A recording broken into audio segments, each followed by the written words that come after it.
വിശുദ്ധ മക്കയിലേക്ക് ഹജ്ജിന് വന്ന ചൈനയിൽ നിന്നുള്ള തീർത്ഥാടകർ ചെയ്യുന്ന ഈ പ്രവൃത്തി കണ്ടപ്പോൾ വളരെ അത്ഭുതം തോന്നി. അവിടത്തേക്ക് മാധ്യമങ്ങൾ ഇത് വളരെ വലിയൊരു വാർത്തയായിരുന്നു. ചൈനയിൽ നിന്ന് വന്ന ഹാജിമാർ, സ്ത്രീകളും പുരുഷന്മാരൊക്കെ അടങ്ങുന്ന ആളുകൾ മക്കയുടെ തെരുവിൽ ചെറിയ ചെറിയ കരടുകൾ, ഈ പേപ്പറുകളൊക്കെ കണ്ടപ്പോൾ അതൊക്കെ ഒരു കവറുമായിട്ട് വന്നിട്ട് പെറുക്കിയെടുക്കുന്ന, അവിടുന്ന് അതുപോലും ക്ലീൻ ചെയ്യാൻ കാണിക്കുന്നൊരു മനസ്സ് ഓരോ തീർത്ഥാടകൻ്റെ ഉള്ളിലും ആ സമയത്തുണ്ടാകുന്നത് വേഗം ഹറമിൽ ചെല്ലുക, പ്രാർത്ഥിക്കുക.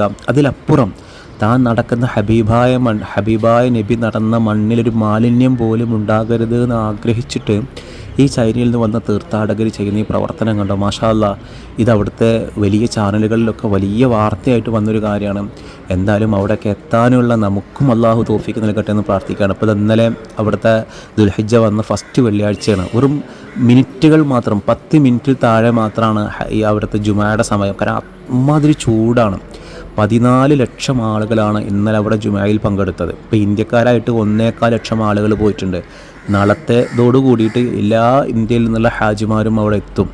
അപ്പോൾ എന്തായാലും നമുക്കും ആ മണ്ണിലൊക്കെ ഒന്ന് ചവിട്ടാനും മഖബൂലായ ഹജ്ജും ഉംറയൊക്കെ ചെയ്യാനും ഒക്കെ അല്ലാഹു തൗഫീക്ക് നൽകട്ടെ. നമ്മുടെ ഈ ഒരു വീഡിയോ കാണുന്ന ആരെങ്കിലും ഇപ്പോൾ ഹജ്ജിൻ്റെ വേളയിൽ ഇന്നലെ അവിടെ ജുമാ നമസ്കാരത്തിൽ പങ്കെടുത്ത ആളുകളുണ്ടെങ്കിൽ ആ സന്തോഷം താഴെ പങ്കുവെക്കണം ഇൻഷാ അല്ലാഹ്.